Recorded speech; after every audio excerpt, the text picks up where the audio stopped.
Pregame.com.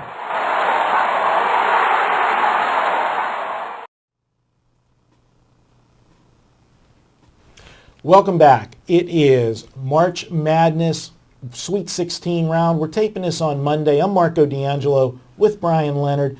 And Bryan, what we're going to kind of do is just a kind of quick recap of what's happened, what we've seen, and what we might have moving forward. Help our viewers on how to handicap games themselves and some things to pick up on. During the first round, some of the things that I've noticed, and it's something that I've always used and liked during the tournaments, but when you get a big favorite that doesn't cover, he wins the game but doesn't cover, I think that's a wake-up call. The next game they're going to be totally focused. It gives the coach, fire away at them in practice and get their attention. And there was a few of those in the first round. Syracuse, Baylor, and Kentucky were all teams that won and didn't cover the first game. Baylor actually was a push at 8, but they were playing, I think, South Dakota State. Then they come back on Saturday laying basically the same number to Colorado as they were laying to San Diego State. Or South Dakota State, my bad. So you had them, moving up in class in name, but we all know the Pac-12 wasn't that great this year, and Baylor rolled them. All three of those teams came back that kind of underperformed in their first round game and put up big efforts in their next game.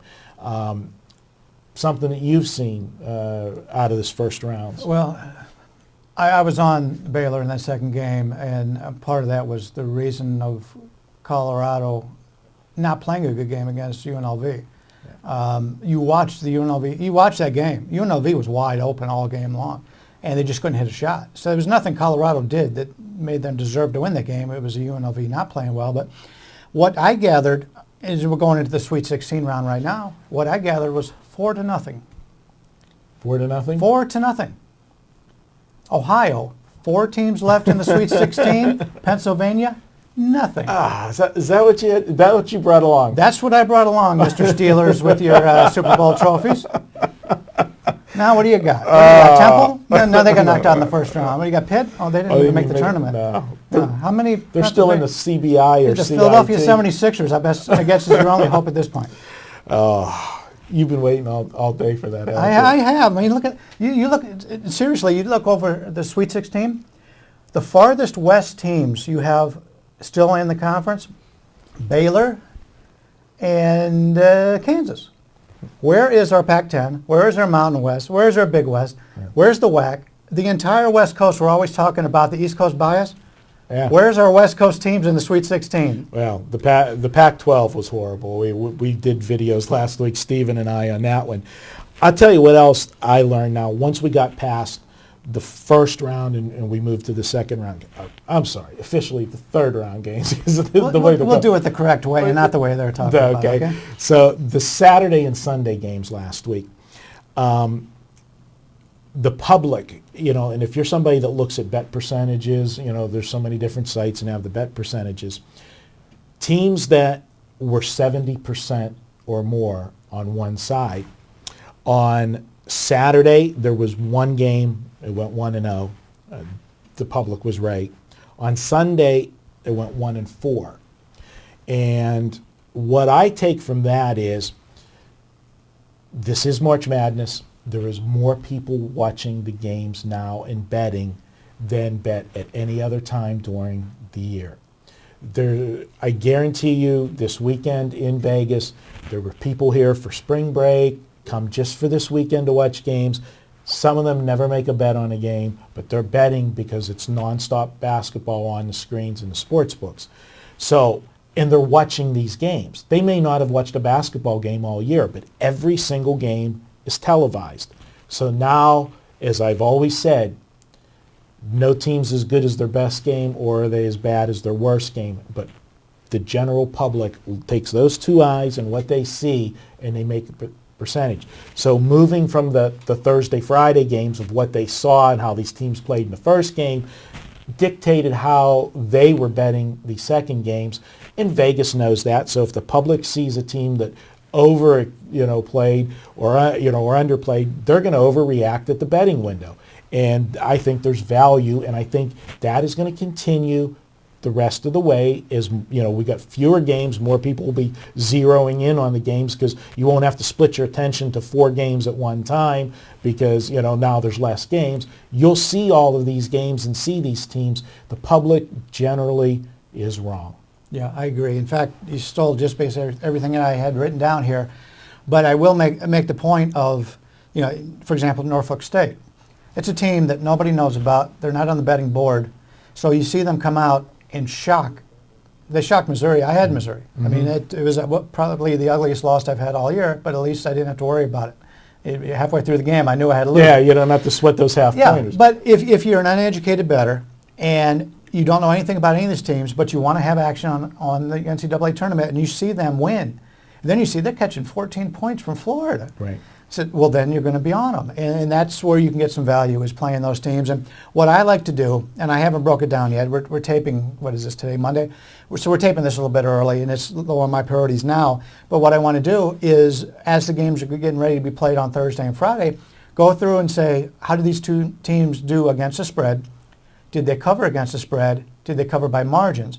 So basically, if you find a team who is 2-0 against the spread, they're obviously 2-0, 2-0 against the spread, and they've covered by a big number, the public is going to look at that team because probably, there's a good amount of people that have only seen them play 2 games all year long. Right. So they're going to see them play and they go, they not only covered, they covered by double digits. That was easy money. That $10, $20, whatever the guy bet, he got in his pocket, he goes, they were good to me. And he's going to come back and he's going to bet them again. And so that tells me that those are teams, number one, they're overvalued because they've covered the spread these last 2 times. We got 30 other games that they're ignoring. Right. And we can take advantage of that. They look at what they see, and what is the most recent is what's in their heads. Another thing that we saw, now obviously for the first time we had two major upsets. Lehigh taking out Duke, and then Norfolk State with what they did to Missouri. Another factor to consider when you're doing these games now is we get deeper, it's going to be the cream of the crop unless we have, any I don't know. Is there a real true Cinderella left? That's, the story like Ohio U. Ohio U. And, we'll go with Ohio U would be, I got to agree there. And who did Ohio U beat by at one point in the MAC championship? Mm-hmm. Akron.